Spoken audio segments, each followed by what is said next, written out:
It's like a pencil in a canvas. I'm at the ATM, I'm with money at the moment. Yeah. Like college stadiums, the bands keep on rolling in. They like the merch like a clerk, thank you, come again. Yeah. Our team won, hedging funds, we having fun again. Cash, quarters, fast, money, big skills, bills, money, bonus, big money, money, big money. Yeah, we stay money. Oh yeah, we locked in, baby. We locked in. Man. Hey, what's up, everybody, man? Welcome to Athletic Money. It's your co-host, Jamil the Real. And then you got Big Dog, the OG of them all, your host, OG Tone, man. OG Tone, baby. Yes, sir, man. We just want to welcome y'all to Athletic Money. This show is real important to us. This podcast, this platform, and it's important to us because us being athletes, us being involved in business, investing, and also being a part of unwanted statistics of athletes going broke. Our main purpose of this podcast is wanting to educate athletes, and educate just the regular working person, to be able to jet fuel their success with investing, with business, and taking it to a new level and giving our experiences on what we've been through, and also some very entertaining guests and what they've been through, to provide some outlook, some information, so you don't make the same mistakes we do, or implement some of the things that we had success. So yeah, facts. I love that. And what we'll do is dive into new trends in the sport and business world, especially also in finance. And those are like athletes turning into entrepreneurs, NIL deals that may pop up that are going crazy. How to leverage your brand, especially in your athletic career window, because it's short. And also different kind of case studies. What have other athletes done that have promoted their success off the field and simultaneously while they're on? So we'll go through a whole bunch of different business finance tips and tricks like product development, monetizing your audience, investing, real estate, and marketing. And like Jamil said, we're going to have awesome guests that are specialized in those fields so they can give you the actual game. They can tell their stories and their backgrounds, see the trials and tribulations, and allow you to learn from them. Because like Jamil said, we just want to educate and give you as much game as possible on this podcast, on this show. Facts, man. Y'all heard it. That's why he OG Tone, because he the biggest OG of them all. He gonna set the tone. You hear me? You feel me? And I'm with Jamil the Real. You know he the realest in the game, dog. We in this thing, man. We in this thing forever, bro. Let's real talk, man. Yeah, speaking of in this thing forever, man. Me and Tone especially started this because we have a lot of similarities, and when we actually met, it was just like destiny, bro. We hit it off. And it's funny because ironically, we ended up meeting in the XFL last year, a new startup, spring league startup. And it was just insane. It was an insane experience. We're going to have like a complete episode just on the XFL experience. And yeah, we just started to, have a conversation and started learning, a lot of different similarities we have. And, especially when it came to business, football, similar vision. So, I'm definitely forever indebted to the man upstairs for locking me in with the homie for sure. Yeah, nothing is by mistake. And we've realized that, and it's cool because as we have these conversations, there's a lot of people that are like us too, that are Real just talk. trying to find themselves, trying to figure out what's best for them externally, trying to figure out building relationships, building their businesses, even their career development, whatever they're doing, if they want to be an athletic director or coach. There's conversations like this that allow you to know, I got a peer with me. I grew relationships that not only are we cool with each other, like have fun, we also hold each other accountable too, to know that if I'm doing good, I know my dog is going to be proud of me, Facts. And that relationship that we built when we were together for them 4 months in that crazy hotel down in Dallas, those are relationships that you have for life. Even the others that aren't on this podcast, we may have some on here, but they're going to come and tell their stories, but we'll just build relationships there and help each other grow, which is the beautiful thing about a platform like this too. Nah, real talk, bro. I mean, you couldn't have said it couldn't have said it any better. And you know, that's something that people can definitely use 100%. And you know, speaking of the people, I want them to really get to know, you know, exactly who we are. So you already know Jamil the Real Man. I'm from Violent, New Jersey. Grew up in Violent, New Jersey. Went to Violent High School. Ended up going to the University of Maine. Blessed to receive a scholarship there, and then played 4 years there, and actually was blessed enough to do well enough to make it out of Maine and get drafted by the LA Rams, 6th round. And had a 4-year career.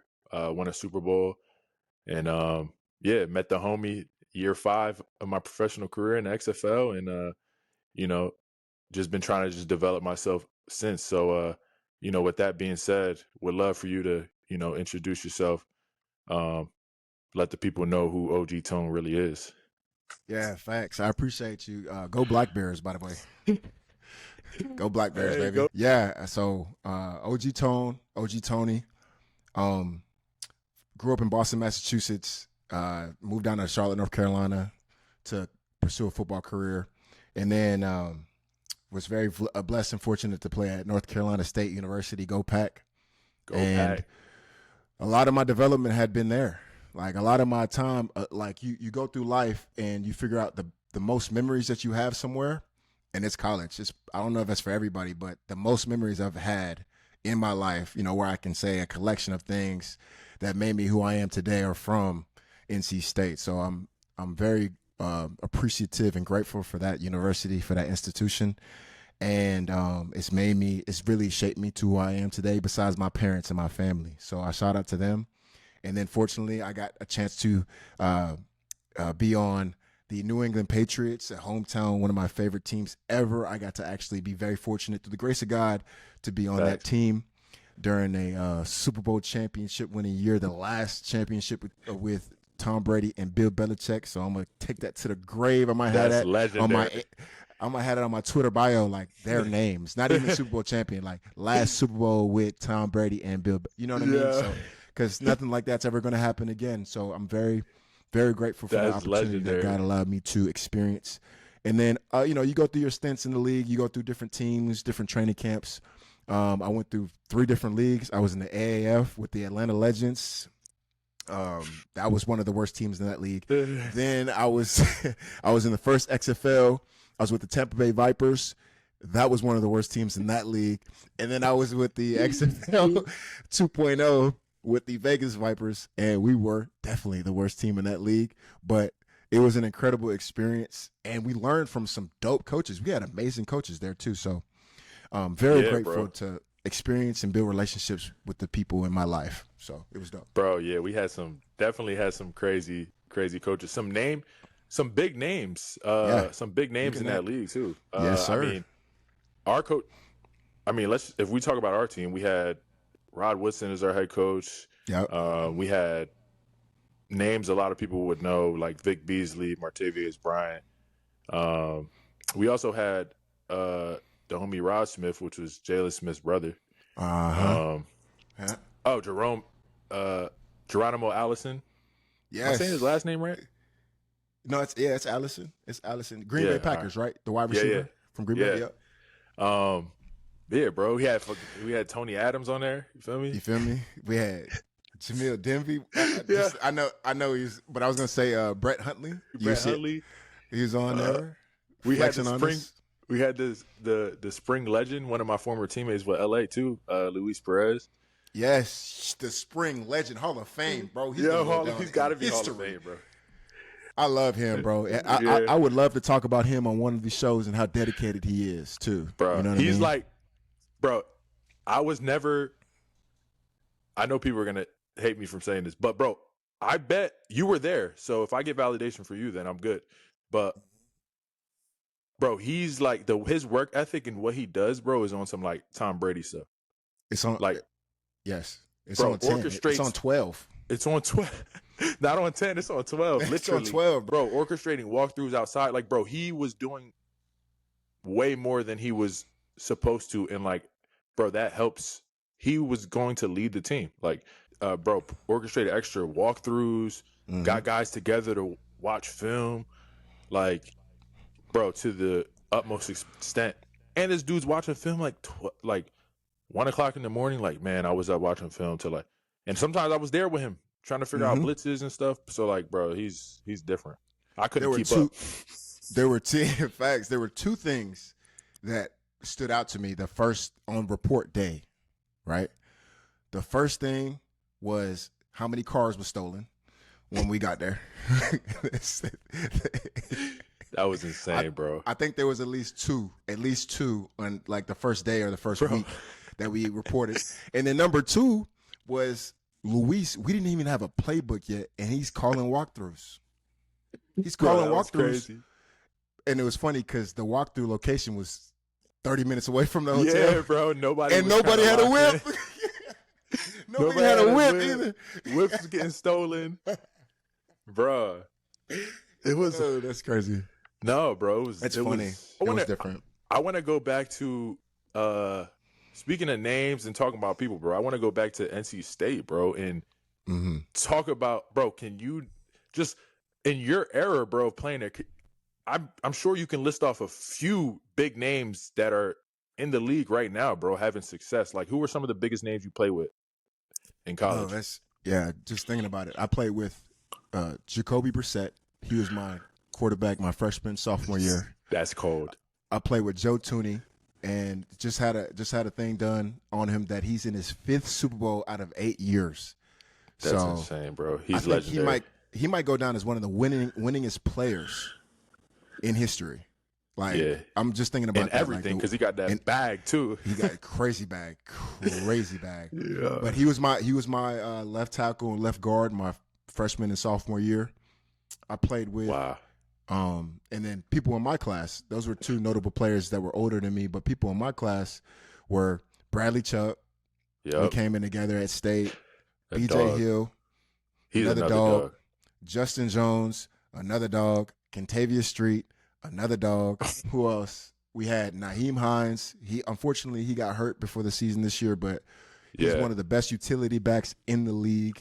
It's been crazy, the players that I've been able to play with. And then Ryan Finley, he was drafted, but then he retired. He's playing pickleball now, but he was a great player too. And then, some other names, but those are the biggest names. And I'm sorry if I forgot any other big names, but those are the guys that I play with. Bro, you know what's funny? You mentioned those handful of D linemen. Bro, when I was I went to the Senior Bowl, and when I was there, bro, it was like the whole D line was NC State, bro. I was like, and then they were all nice, bro.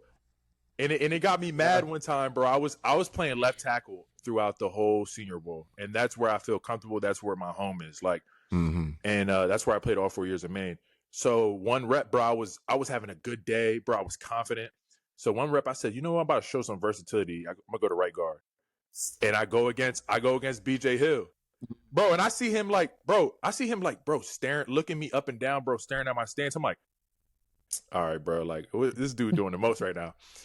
So then, bro, I wish I didn't give him time to do that because, bro, I'm not very comfortable. I was not very comfortable on my right side. It took a lot of development.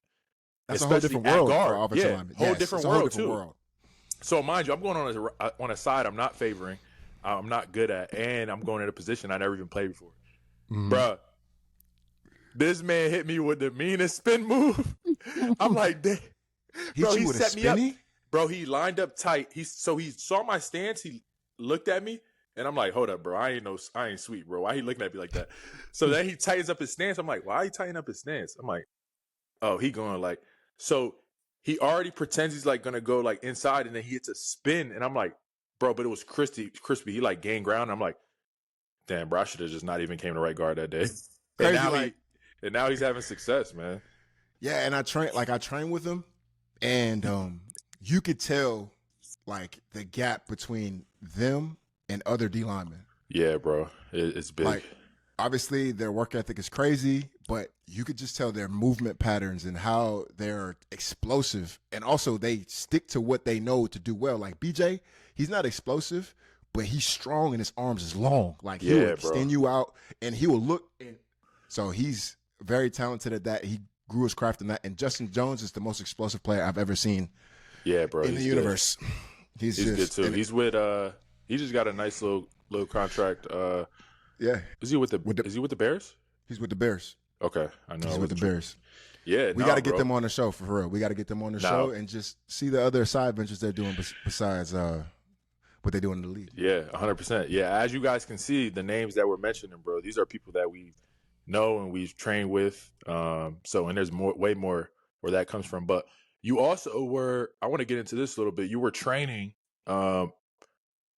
you were the coach. You were training BJ Hill, and I believe Justin Jones was there too. That's something that you're well into, is being a sports specific trainer. So I would like to people get to know, understand that about you, that, you're not just a football player. You actually, train top notch guys. Yeah, like, and I appreciate that. I've been doing a lot of things throughout my career. I've been blessed to kind of dabble in a whole bunch of stuff. Like, if you look, like, obviously, I played football. I was a teacher. I'm a co-business owner with my father. I'm a trainer and I'm a coach. Like, I've been doing a lot of things, and all those are like the ones that I enjoy the most is teaching. Like, Yeah. is helping people develop and grow. So, training was something that was just going to be in my DNA because my dad did it. Like, he was a coach, but he was a trainer. And what people appreciated about how he taught wrestling was how clear it was. He broke things down to segments just so that people can understand it and digest it. And I think that just came down in the DNA pool. Now, I'm not like the greatest communicator in the world, but I enjoy doing it. That's something I want to be the best at eventually. Facts. I don't even like, I love coaching, but the world of coaching has politics in it. There's a lot else that goes in the world of coaching. I'd rather just take care of business, which is developing you as a player. So, And coaching is 24/7, bro. 24/7. Like, as a GA, I was a GA this past year. I was in there for 16-hour days, like, and it was 4 months straight. Now, not every day was 16 hours, but every day you had to show up, which a lot of people do. And it's in the season, it's true, but it's different as a coach and a player, because as a player, you go home, you can chill with your dogs, you got your shawty, you know what I mean? Watch TV, kick it back, maybe get on a podcast. You know what I mean? You can do all that stuff as a coach. You game planning. You're looking at practice. There's so much that goes into every day in preparation before each day. So, like, after practice, you got to prepare again just so you're ready for game day. So I love training. Just to get to your point, is that Justin Jones and BJ Hill gave me an opportunity to help them train in the summer of 2022. And I appreciate that trust, because, it could be a lot of stuff. If I put them in the wrong position, like, God forbid, I could jeopardize a year for them or so. You know what I'm saying? If I'm not taking care of them the right way. But it's just research and development. I didn't play the sport. I didn't play their position, but I just tried to figure out the best things that people were doing to help that position. And I just implemented it my own way and communicated it my own way to where they can understand. And they really appreciated it, man. So it was an awesome opportunity to do that. And you can tell that they're just built different. Like, I train kids from high school to college, and they are just built different. There's a class system in athleticism, and they're elite. Like, they're the top class ever. For real, bro. It was great. Nah, that's the beauty. That's the beauty in it, bro. Just doing what you love. I think that's the biggest thing. Mm-hmm. You know what I'm saying? And what's crazy, it's you mentioned your father, bro. And if you guys didn't know this is why OG Tone is the OG of them all. Your father was a legendary wrestling coach at Boston University for more than 3 decades. Yeah. Bro, like success on top of success. Yeah. You know what I'm saying? And now, I was going to ask you, how that affected you, but you just explained that already to the people. You could just see it in, your dialogue, the way you attack things, because wrestling is a sport that's no joke. That's why I ended up honestly optimally not do wrestling because of how, crazy it is. But takes a lot of discipline. And you mentioned earlier Thanks. about you being in business with your father now. So can you talk about how his career and your expertise now created the business that you guys are in together now. He's really majority of the reason why I want to do things like this, because football is a little different. Yeah, you can make it in football. It's not, it's still 1%, but you can still make a lot of money in it. Wrestling, even if you're in the 1%, it's hard to make some good change to live on. So what he was able to do is take his expertise in the sport and turn it into entrepreneurial ventures. So he came out with camps. He came out with training videos, instruction videos. And then he eventually invented, we like to call it the world's best training or wrestling training device, combat training device. And it's the Snap and Shoot Elite. So he has a whole product line of wrestling training equipment that people can just develop on, take reps, and the equipment doesn't get tired. It's just like how we used to use the Crowther or a blocking sled, or if you're playing tennis, it's just like you using a ball machine, but in the sport of wrestling. You can just work your technique on it all day, every day. And he developed that when he was 25 years old, when he was really young. That's insane. It was crazy. And he said he thought of it in a dream. He woke up, he wrote it down, and then he just got to work. The rest was history. So the rest was history. And obviously there was a journey. Like, he had to make sure he found the right people, the relationships, the investing. There's a lot into it. And that story, I just fell in love because at least he can rely on his own. Like, he doesn't have to rely on getting a coaching job. He doesn't have to rely on, finding the best suited job, even if it wasn't in coaching, to make sure he can take care of his family. He developed something so sound in his career that he was able to teach others. And he was able to just be free, take care of his kids, all on his ability to have his own enterprise, build his own empire on his last name and on what he learned. So that's really why I love this platform, this podcast, because it's not only him. He didn't do it because he had to. He could have had any other job in the wrestling community, whether it was Iowa State. He wrestled there. Yeah, he wrestled with legends. Amazing, bro. He was a Hall of Fame wrestler, so people would have definitely took him in as a coach, but he wanted to do his own thing. And so there's a lot of people that are like-minded like that want to do their own thing but don't know how. So this is a platform that allows you to do it, or exactly give you some game to do it as well. Facts. Yeah, bro. I think that's the biggest thing, is just like, even with like podcasting, investing, and business, like anything I've done on the investing side or anything I've done on the creative side, the best thing for me to do was not like, it's good to do your own research. You have to do your own research, but then it becomes a point where it's like, you're going to continue researching until then eventually you still haven't done anything yet. So you're going to take some losses. I'm sure both of us have in some areas, whether it's finances, on the field, business, or in the creative space. You know what I'm saying? Mm-hmm. So yeah, I think that's one thing people need to understand, is that if there's something you're really trying to do, you can't be afraid to fail. There's times where, I've invested in NFTs or crypto and lost money. And it didn't go the way that I wanted to. Obviously, another note that people should understand too is, when you invest, you're not on FanDuel putting down a band and hoping something shake. Like, you have to put what you're not afraid to lose. Right. And your father, like, he wasn't afraid to lose at that time, and he was just convinced with his idea, and there was nothing to really lose. You were starting from the foundation. So bro, I think that's very, very important. Now I really want to get into our careers. I know we talked about other players, we talked about some business. I want the people to know kind of the adversities in our own NFL careers. So let's start with our host, man. So rookie year, you go undrafted out of NC State. You have an incredible career.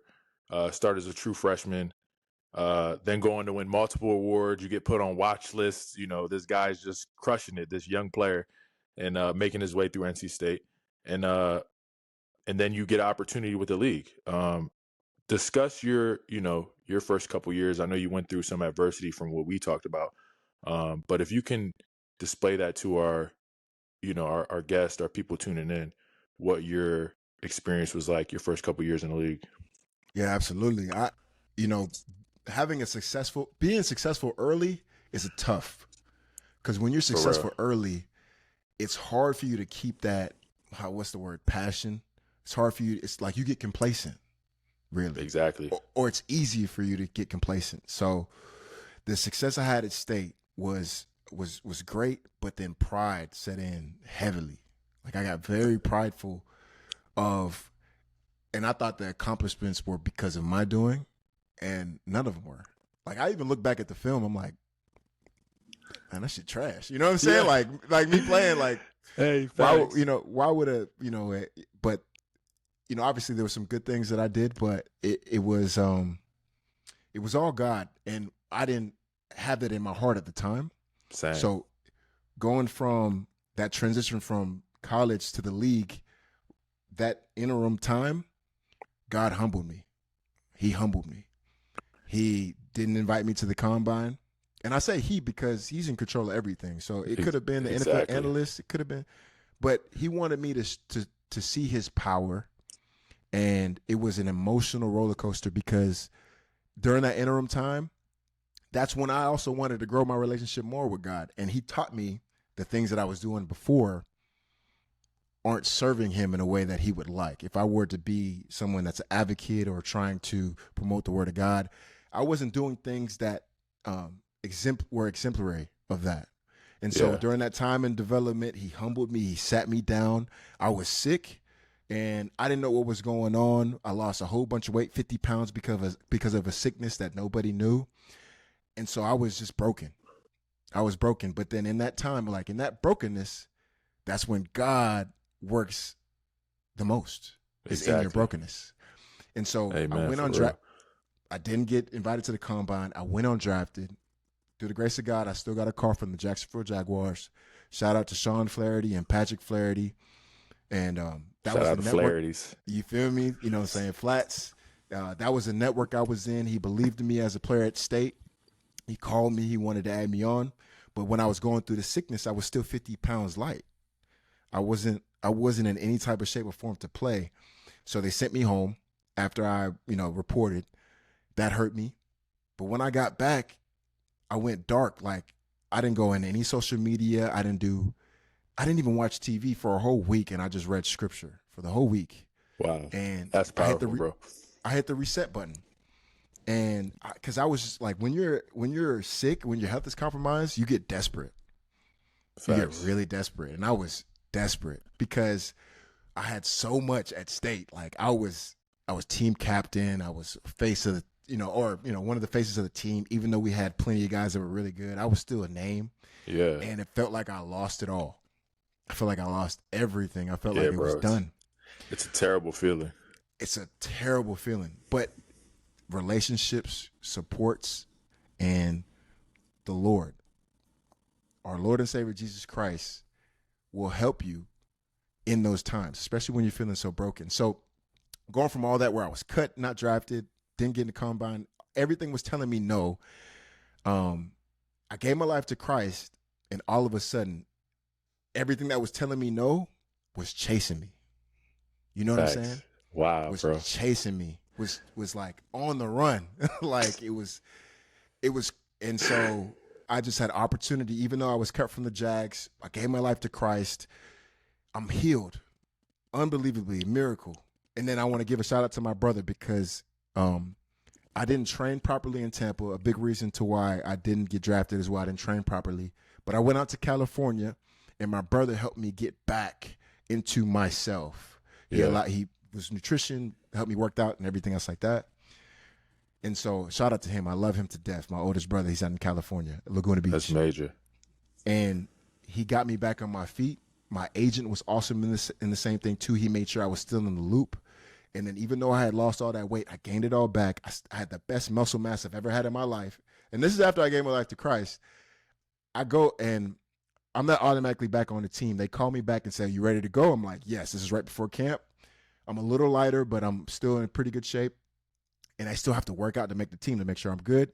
They bring 5 guys, and they only sign me. That's blessings, bro. That ain't easy. I've been on That's that not end before. easy. It's not easy. It's like Hunger Games, bro. It's like Hunger Games, bro. May the best man win, bro. Yeah, bro. And they do evaluations. Like, you got to show your feet. So, like, you just got to go through a whole bunch of testing. But then I'm back on the team. I go through camp, and the amazing thing was the biggest thing that I appreciated, and I thank God for, is that I did not miss a single day in that training camp. And that was touted as the hardest training camp in NFL history, because every day was full pads. That's wild. Every day was full pads. There was no it was in Jacksonville, Florida. That's a testament right there, bro. You know how hot it is in Jacksonville, Florida every day. Bro. I didn't miss a day. In the last preseason game, I played every single snap. So that was just, I thought I was done. I was like, God, you did your work. Yeah. I was like, God, you did your work. Like, I'm good. I don't have to play another down again. You showed me what you could do, but he wasn't done yet, bro. He wasn't even close done. And I know this is a long story, but this is just. They got to know, bro. This is the testimony. Because people don't see this side, so they got to know. And it's powerful. You know what I mean? Exactly. Like, hopefully this message can resonate with somebody to know that, you're not in this alone. Exactly. Even the people that are like actually like tangible that you can touch, like your family, they're with you, but really spiritually, you're not alone. Exactly. So even though I went through the whole season, I finished the last preseason game, I played every snap, I still got cut. I got cut. And I'm on the couch. Reality.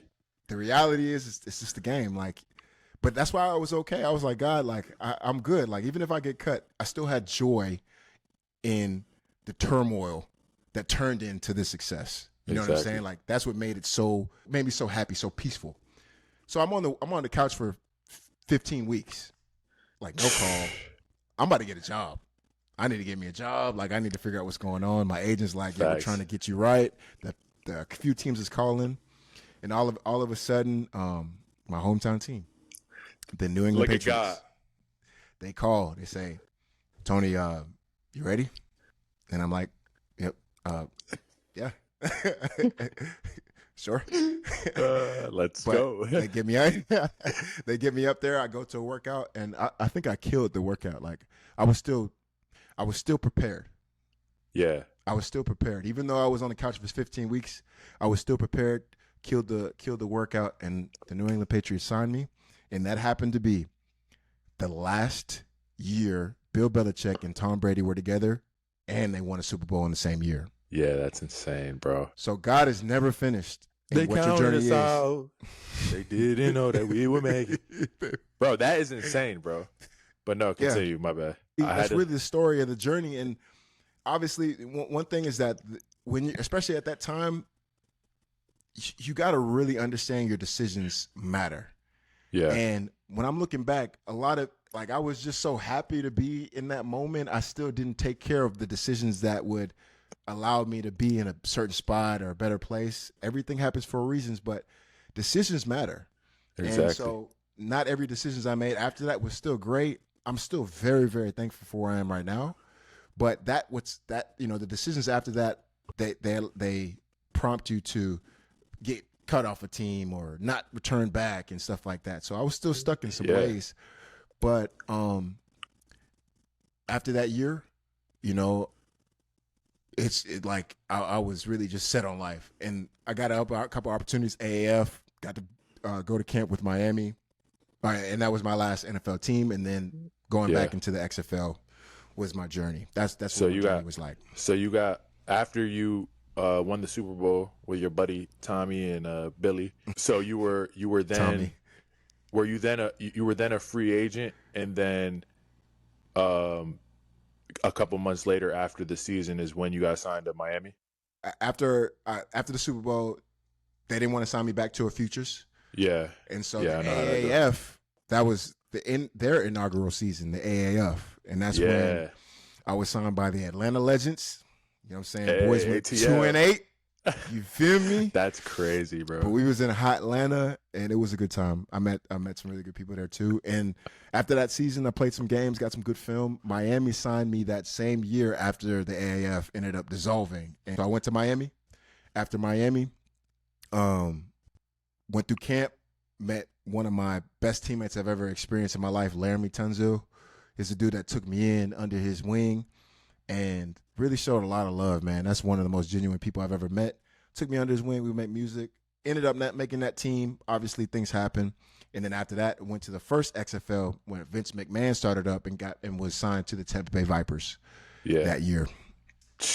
What a freaking journey, bro. Journey's crazy. What a Journey's journey. Crazy. Wouldn't trade it for nothing else, bro. Nothing. Nah. It was incredible because I retired after that. After the last XFL stint, I stopped playing football for 3 years, and that's when the XFL COVID happened. And then 3 years later, I get another call from the Vegas Vipers. Yeah, that's insane, bro. Where I meet my dog. Yeah, the real, bro. You know, nah, bro. So, and what's crazy, amazing testimony though. The people needed to for sure hear that, bro. And thank you for sharing that. What's crazy, a lot of people don't know, is that same Super Bowl that OG Tone was at, I was there as well, but we didn't know each other at all. Yes. So yeah, it was crazy. I guess I'll lead you guys up to that moment. It's weird. Our stories are not the same, but there's similarities in the career. Like, so I get drafted 6th round to go to training camp. This is 2018. We were the same class too. What's crazy is I saw your name. I felt like, bro, you were supposed to be at the combine or something. Like, I saw your name in the testing, somewhere, but obviously there was nothing. Wow. Yeah, it was because I saw your name somewhere. It was That's like crazy. You were like under KJ Malone. It's a dude from LSU. But anyway, so I know you're talking about. My off season was kind of crazy, or my draft process. But yeah, that's a whole nother story. So I'll just take it to when after I got drafted. Go through training camp. Had a couple, ups and downs in training camp, but I was pretty consistent for a rookie. So I ended up making the team. We were pretty stacked. We had some really good veterans. Like, our offensive line won offensive line of the year that year. So I was trying to fight for a backup position. So I make the team for a week. And then I end up getting called into the office, and I'm like, wait, I thought it seemed like they was rocking with me here. So I end up getting released. They try to put me on practice squad. That was the year Aaron Donald was holding out. And so they let me know I'm get put on practice squad. I don't leave the building in distraught because I know I'm gonna have a job. Then I end up getting a call from Detroit. So I had just moved into my apartment, had everything set up, bro, and boom. Next thing you know, I had to pack everything up, move on the fly. I go to Detroit. I'm on their roster for about 2 weeks, and then I get called into the office on my day off. I got fired on my day off. So they tell me the same thing. They're like, look, we know LA is going to be calling back, but we want to keep you on our practice squad. We had a DB go down. I think Darius Slay may have gotten hurt or whatever. So boom, I stay there. I don't go back to LA because I'm like, bro, I'm not moving back again. And the GM was talking crazy game. He was like, man, we see you as develop into a starter here one day. And I'm like, that's all I need to know. So I stay there, and next thing you know, I stay there. I start building relationships, and I start going to church, and that's why I'm thankful for my wife. I had a buddy on the team named Trevor Bates. He was going to this church called Ascend in Detroit, and my lady actually was the one who encouraged us to make the final push to go, because I never went to church consistently, especially with football being on Sundays. So I'm on practice squad. I'm grinding, and at the same time, I have a job, and I'm happy. But I'm not satisfied. I'm like, yo, I feel like I deserve to be on a roster. I'm doing well in practice. I'm getting good feedback, but it was still that feeling of like disappointment. Like, man, I'm trying to be on a roster. I'm trying to contribute. So, eventually, so I go to this church, bro, and I have an amazing, crazy experience. This guy I'd never even met comes up to me, and he's like, can I pray for you? And he prays for me. He starts saying all this stuff that was like on my mind and on my heart, bro. And I started like tearing. Crying. I'm like in the middle of church. And no lie, bro, like literally that next week, I get a call from my agent. I think it was December 3rd, maybe, of 2018. He's like, yo, LA had some injuries. They want to bring you back on the roster. And I'm like, And that's when I was like, yo, God is real. Like, no way that I have this interaction. I start crying uncontrollably. Like, I meet this man, he prays for me, and then boom. And Wow. so I go back. I'm guaranteed to be on the roster for the last 3 weeks of the season. So I know I like finally have some security. I'm not going nowhere. I play well. I come back. I developed well in Detroit. I have to give them credit to that physically and just as a player. And I go back and that's the year we go to the Super Bowl and we play the Patriots in the one of the most boring Super Bowls, whatever. And I was wearing number 64. Tony was wearing number 64, which is crazy, bro. For the flex real quick. Insane, bro. You know what I mean? Let him know. Yeah, so, and then after that, I was with LA, ever since. Got some playing time my second year, third year. COVID year happened. I was stuck on practice squad. I didn't have any film. I couldn't get any preseason film because we weren't allowed to. Preseason was canceled that year. And then, unfortunately, my fourth year, I ended up getting a pretty much almost a career. Patellar tendon rupture pretty much ends careers most of the time. But, I just trusted in God, man. We ended up winning the Super Bowl that year. That motivated me. And with Matthew Stafford leading the way, and I was in Detroit with him a little bit. So that was crazy. Yeah, that was a crazy experience. And so that was the last year of my deal. The Rams don't end up picking me back up. And so I just rehab my ass off and then, continue to build my faith. And that's in those dark situations is when I got closer and to my faith, got closer to God, and honestly got closer in my relationship with my lady. We ended up getting married, and we were in a Bible study group. So there was blessings in everything. I was building myself as the human outside of ball, which unfortunately for athletes, they start to lose themselves. And eventually I prayed and I got led to the XFL and where I had the opportunity to play again. And that's where this whole thing comes back full circle. Now we're here. And I love that testimony because it's like it happens. It seems like it happens all of a sudden. Yeah, bro. It seems like, you know what I mean? Like you're going through a certain trial, and then all of a sudden you meet somebody in your life that kind of gives you inspiration, hope, that kind of pours into your spirit, and all of a sudden, boom. But it's crazy because God had been working that whole time through that whole process. Like he was working through that whole thing, and when you're available, I think that's when that all of a sudden happens. Like when you open up your spirit, when you take that and allow that kind of just to pour down and say, God, have your will, do your thing. Exactly, bro.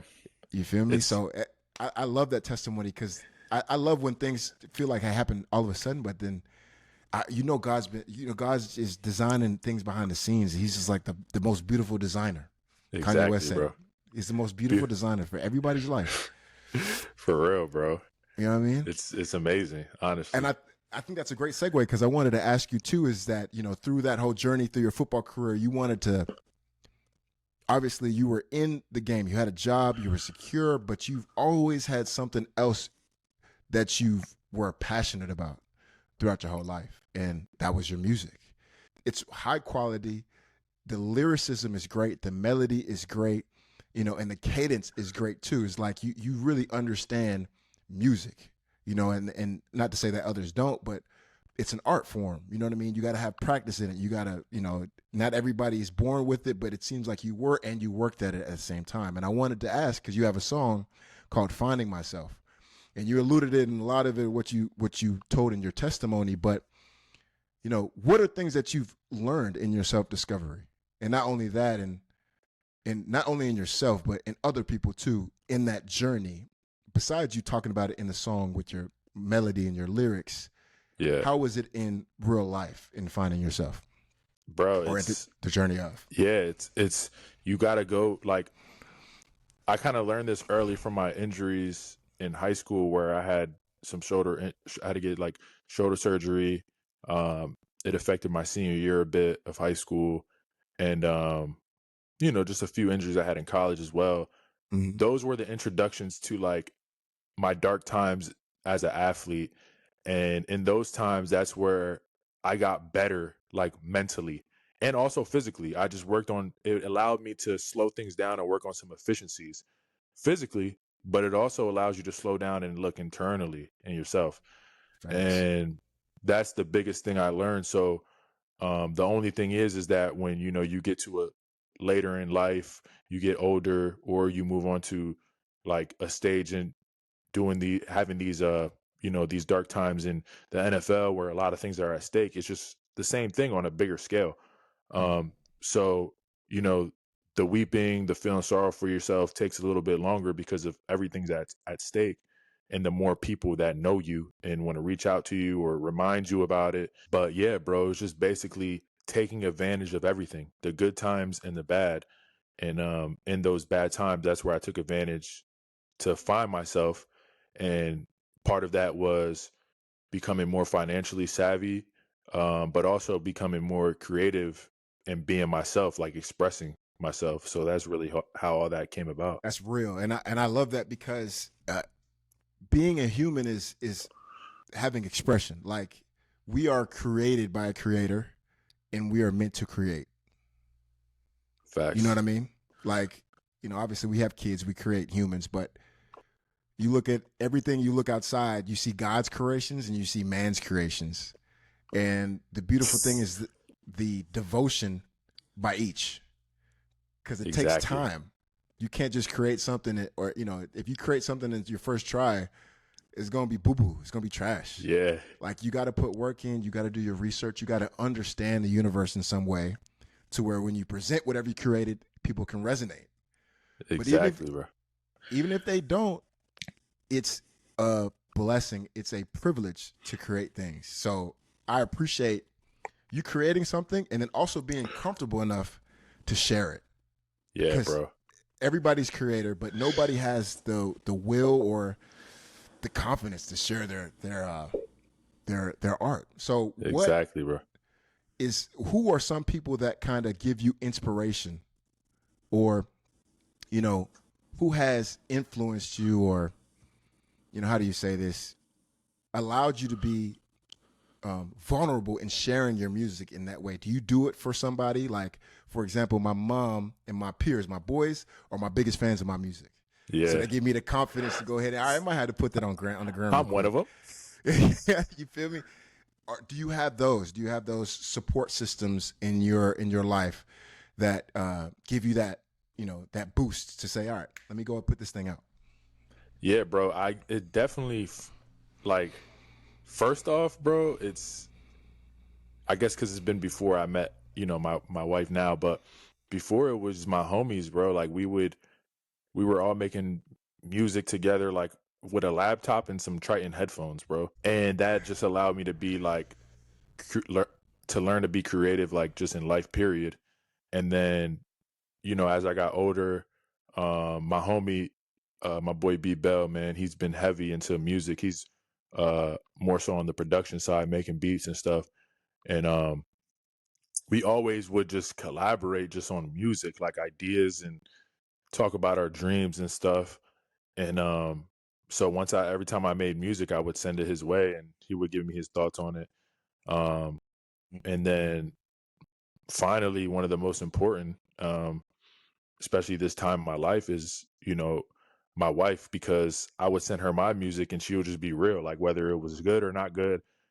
But she was honest about the fact, like, yo, you need to put this out because you could help somebody with your music. Wow. Like, you're speaking some real stuff. And like, usually a lot of people don't want to see like, oh, like, oh, you just want to, there's too many rappers in the world. Like, you're not going to be another rapper. Like, you know what I'm saying? You could do this, Yeah. do that. Like, but it's not, rapping or making music is just a hobby. So, and usually it's just like and sometimes it's like a side hustle, and side hustles end up becoming your main hustle. You don't necessarily plan it, but yeah, it was like those people, my brothers, and also I used to send it to my parents sometimes. So my brothers and, my wife, my homies, just allowed me to give me the confidence to be like, yo, let's do it. That's real, man. those are the people that really like, it's hard to do things by yourself. It's hard to do For things real, by bro. yourself. And so that little boost can make the world a difference. So, and then speaking of by yourself, like, you go through your career, you said you're from a small town, right, in New Jersey. And there's someone else from your town as well that is pretty successful. Can you share some light on being from that part of that town and what it means for you to make it to where you had, to all the accomplishments that you've had, and what it means to be from a smaller town or city? Yeah, type? bro. Nah, it's like from being from Violin, New Jersey, like a lot of people, you know what I'm saying, don't really make it out. And a lot of people, for that fact, don't love that much where they're from, being from Violin. So, and there was this belief that like you had to go other places to do something in life. And which is necessarily true in anything, but that was my biggest thing growing up. Once I realized the culture, I wanted to make a shift in it and show like people that it's possible to stay Yeah. true to who you are, stay true to your hometown, and just put in the work, and you can be something. So that was always my main goal. And then also to show the youth that come after me that it's possible. And, with that being said, now we have not only one, but we got two Super Bowl champions in the city of Island now. Wow. And with that other one being myself and the other one potentially being two, Isaiah Pacheco with this Kansas City Chiefs. See how that Yeah, boy bro. run, that boy. Hey, that boy ran his tail off. And like the crazy thing is he been doing it. Like now he did it in Violent, he did it at Rutgers, and now he's doing it with the Chiefs, who have a phenomenal and he was doing it without having sometimes the best O-line, and now he's got the best O-line. He's in a great position, with a great supporting cast, great team. And he's doing the damn thing, and that's the blessing of it all. And now we got guys coming after that are in college, and they're getting the support because people see the vision now. They see like, oh, it's possible coming from Violent. And now South Jersey in itself as a whole is going up. So, nah, man, it means a lot to me, and it means so much to me to see the success of those that come after me. That's real. Like, and one thing that is cool about that is the small town people that is your network, but they may not be able to help you achieve more. You know what I'm saying? Yeah. You know how people have that small town mindset or back home mindset? The greatest thing about getting out and being a part of a different network is you get to meet new people that have accomplished the same thing but just want more for themselves. Not saying that people in their hometown don't. It's just that these people are now, that the new people that you've met in a different realm in the league, their intention is different. Obviously, they're talented, but their actions are different too. Like, they set out to themselves to be great in a certain way. So I wanted to ask you, one of my big bros, and obviously I mentioned this before, when I was on one of these teams in the NFL when I was in Miami, was Laramie Tunzel. He was legit a big brother to me, and he doesn't probably even know this, but I looked up to him. I knew how great of a player he was, and you looked at a lot of the things that he went through. It was kind of tough, but he was still himself in every day. He was just himself. He just wanted to be. He was a vibe. Like, if you want to describe him in any way, bro. He's just a vibe kind of dude. And he took me under his wing. He invited me over his crib. He had two big ass mastiffs, like the biggest dogs I've ever seen in my life. Like, if they stood, they'd be looking me in my eye and drooling on me at the same time. Hey, yeah. But they were beautiful dogs, though. Yeah. Beautiful dogs. But he took me to his crib, and it's something that I was pretty deep into was music. And we just started producing. We just started making music. His interests were in music as well, as long as fashion. And we just started having jam sessions. It was me, him, and Kalen Balaj, someone that was also in the Expo with us this past year. Yeah, Caleb Balaj. And it was just those moments you can't get back because, you're building relationships, but you're also creating something together too. It's like the greatest thing. And I wanted to ask you is, did you have any big bros in the league that you looked up to, or even that they shed game or light on something that you didn't know before? Do you have any of those? Yeah. Yeah. Well, first off, my big bro was Roger Saffo, and I gotta give it to my homie Jamon Brown too. They were both like the starting guards when I first got there. Roger was left guard, Jamon was right guard, and bro, I guess it's just something about our vibe. You know what I'm saying? That Yeah, facts. the OGs attract to us. The one thing about Saffo was that he was in my agency at the time, Sports Stars. And one of his homies actually used to go to Maine. So we had that connection already. And then once we kind of met each other and our vibes was matching, like, he just took me under his wing, was kind of telling me what I should do with my hands on the field, connecting me with some good people, and basically just gave me that, just be careful about this, be careful about that. Actually, showing me a little bit of the dark side of the business of the NFL. Likewise with my homie Jamon, like, the team ain't going to look the same, bro, in a few months. Like, people are going to not be here that you thought were playing well, and they may just not be here because sometimes it's not always about the play, it's about the money. And, it's not necessarily always a numbers game, but part of it is that. So, yeah, they just, what places to go, what places to hang out at, what places not to hang out at. Nice. And just put me on a lot of game, man. Like, and also how they trained, how they moved in the facility. That was the biggest thing. So, I'm forever grateful for them for sure. Yeah, did they put you on anything outside of, was there any, like, man, I just made a crazy play on this opportunity? Yeah. Was there anything like that? So my one homie, he was my boy Roger. He he was in the gaming industry. Okay. He had his own team, like pros, and like Call of Duty, and like just, so he was kind of telling me how he navigated in that industry, as best as he can, because that was different. You don't meet, a player that maybe invested in some real estate. He may have started a food business, a restaurant or something, but like the gaming industry was different. So he had his own team, and one of the few times I was rocking out with him, he was trying to land something that would just basically take his team to a whole new level, like skill wise, financially. So he had put me onto that business. I was very interested, in it at first, and then my homie Jamon just basically put me on to like how he would basically save his money in the off season, because, in the NFL, you get paid in a lump sum over, 17 weeks. Now I think it's 32, 35 weeks, I think they pay you over now. But before, it was 17 weeks and you had to save your money throughout the whole offseason until next season.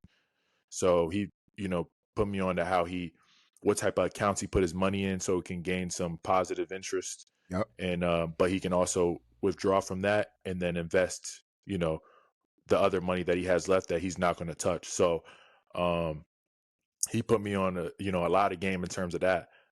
So then I can go to my financial advisors and I know what I'm talking about, and I can see if they steering me in the right direction. You know what I'm saying? So yes, yeah, that was like the biggest thing. Think about that too. Think about how much money he helped you make, in a sense. Yeah, bro. You know what I'm saying? Like, because once you have cash physically, it's gonna go. It's gonna go, bro. And the cash always goes to the people that know how to handle cash. You know what I mean? Exactly. It comes and goes, and then the ones that know how to keep it know how to keep it, and the ones that know how to lose it know how to lose it. Facts. And I've been on both ends, so I'm not trying to tell anything that is not of what I've already done. I've been on both ends for sure. Exactly, bro. You feel me? But I think that's a perfect segue though, going into like big bros in the league who's really helped you out, put you on game. Yeah. And we'll look at every offensive lineman's big bro, even though he doesn't know it or not. We talk about our dog, Trent Williams. Williams on his Kanye West vibes, going crazy right now. And the great thing about what this is that O linemen don't get this type of play. Like, you ever heard of O linemen get this type of play? No, bro. We don't get all the Nike deals. We don't get the shoes made. We don't get the Jordan shoe. None of that. None of that. A lot of people don't understand that. They don't, because I mean, look, you said O line not sexy, bro. We can make it sexy, dog. Hey, but the big homie Trent make it look.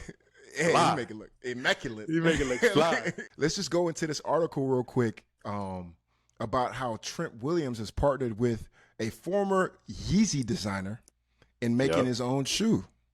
It's incredible, bro. Omar, I think the co-founder, his name's Omar Bailey. He worked with he was like one of the head guys to work with Yeezy slides. And it's interesting, bro, when I was reading the article, their model is actually very different than like Nike and all them, like, unless you're obviously Michael Jordan and you get equity, but their model with athletes is equity based, which is major. That's very major for athletes, because now you're not just going to get a lump sum up front when, you know, your brand is hot. You can get it for, you know, eternity, for your children's children. So that's amazing. And not only that, it's February, and as you can see in the title, it's a partnership with the Black Led footwear brand. So that's amazing in itself. And here at the biggest stage, Super Bowl. Absolutely. So this is History major. Month. It's crazy. It's like everything you need. It's O-line putting on game. It's Black History Month. Five shoes. Yeezy still affiliated in some way. It's like a really cool combination of everything together. The one thing I wanted to ask, you said equity. Can you kind of break that down a little bit and what that means to somebody that may not know what equity is? And I'll share my thoughts on it as well. Yeah, no, I think the biggest thing, because, like, okay, so if I were to get a brand with, let's say I was fresh coming into the league and I was going to get a brand with Nike, they would pay me like, you know, they would pay me like a lump sum to rock with them, like a bonus to choose them, and then, you know, whatever shoe I sell with my name on it, I get a percentage. But now with equity, in the simplest terms I could put it, is like, they're going to grow with the business. So if Factory Lab continues to grow, they're going to be able to have, like, make actually money with them, not just when they're, you know, shoe sales or whatever. Like, they're going to be able to actually make, you know, real money and grow with the business. Yes, I love that explanation, because it's about growth. Because you build a relationship with somebody, you don't know where it's going to go unless you try to grow the brand or the business a certain way. And then if you want to grow together, it's the best form of a partnership.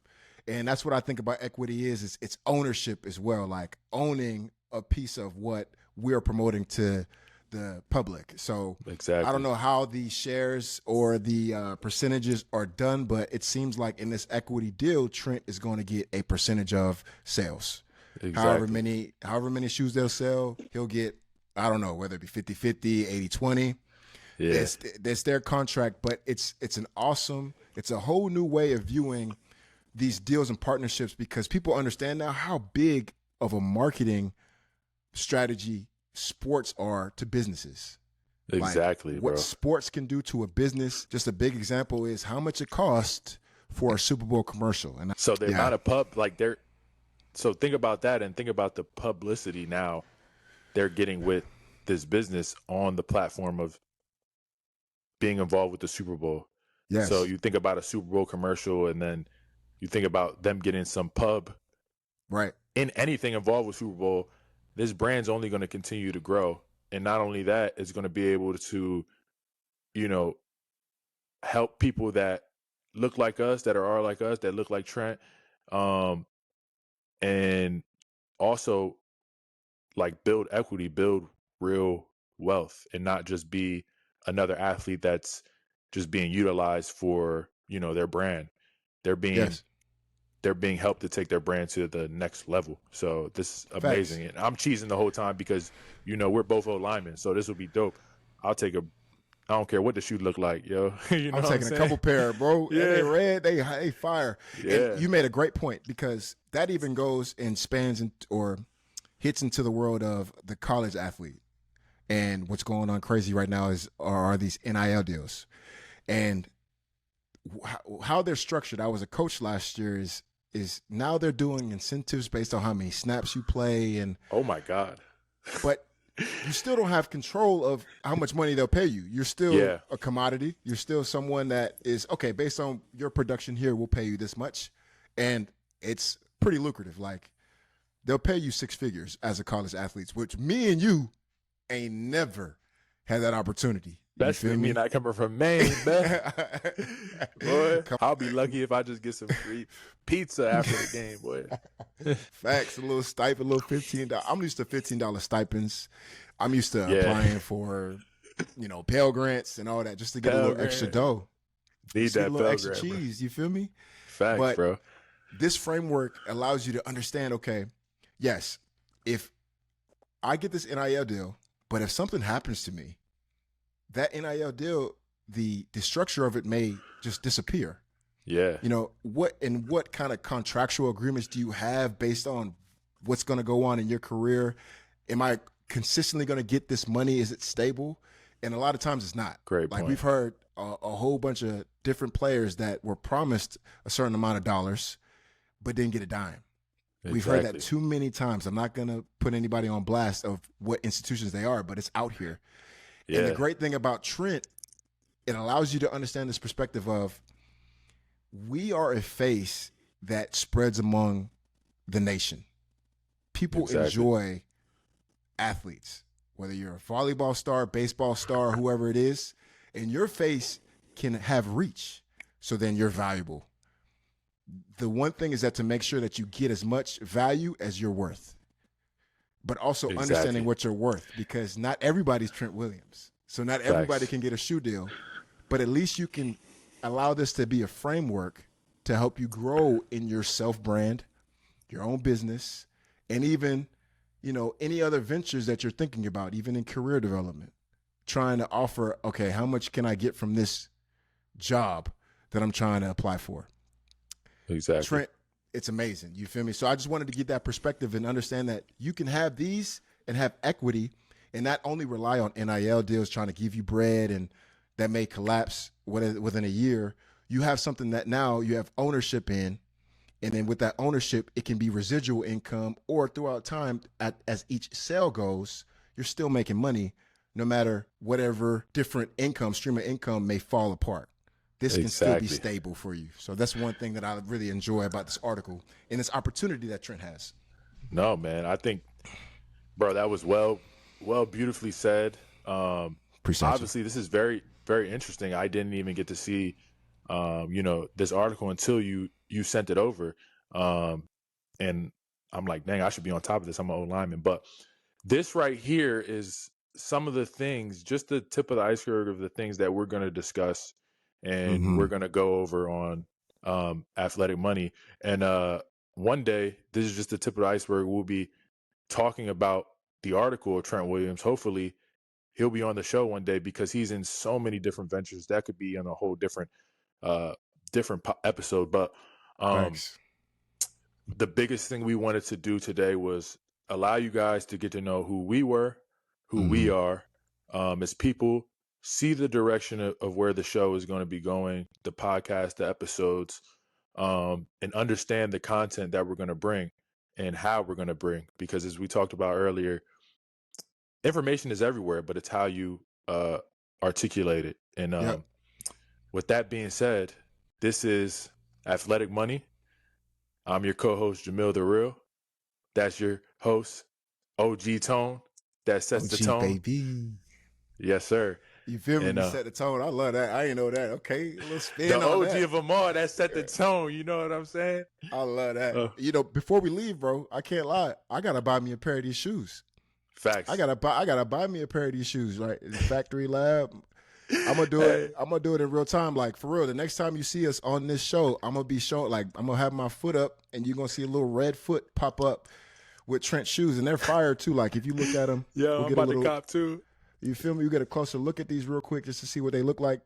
A little press. But that's another thing too, bro. They're infiltrating the whole locker room, not just Trent. Yes, facts. So they're definitely on the rise, man. It's an incredible strategy. Like, one more perspective. Think about that as too. If you're trying to develop a business, what can get you reach? Like, what? And it's people. It's other people. It's other faces. So even if you're even if you have a teammate, and this is something that happens when I was coaching a kid last year, he would promote his clothing brand by his teammates wearing his brand. Yeah. And so that's a whole nother reach. Now people from those kids in their hometowns get to see what he's wearing, and now they're fans of him. But then that's the relationships that you build, the network that you build. This is exactly what it is, just in real time. So Facts. I love these. I love how they looking. You feel me? And I'm gonna have to. We're gonna cop some. You're gonna see me on the next episode, Trent. I'm telling you that right now. Hey, shout out to Trent, man. Facts. You getting some? You getting some, Dimby? Oh yeah, I'm gonna cop some for sure, man. All right, I need some, especially that color. You know what? And I'm not trying to flex. I promise you, like just a gift for you being a great friend. I want to buy you a pair. Is that okay? All right, bet, bro. We just buy each other a pair. Facts. Yeah. Right. I'm trying to save money, so never mind. I'm just playing. All right. Bro, you can take the price of his shoe, and if you invested in the S&P 500 over in the next 30 years, you'll be a millionaire, bro. So that's not what we about to be on, bro. We're not going to tell y'all not to drink your cup of coffee every day. But facts. We're not going to be them Twitter's accounts that just say the same things all the time. We're going to spit the real to you. We're going to spit it from our perspective, and we're going to have fun doing it. A lot of fun doing it, for sure. Y'all heard it here, man. This is a start to something great. Mm-hmm. Athletic Money. And hope you guys continue to tune in. And even if you don't, we're going to make you, because we're going to keep putting out great product, great content. So you already know. Facts. Athletic Money, baby. All my life, I did it once, I do it twice. Only right, she by my side. Every time she in a bind. I got bread, I can slide. She feels safe, she feel alright. My kids ain't even born yet, and them babies set for life.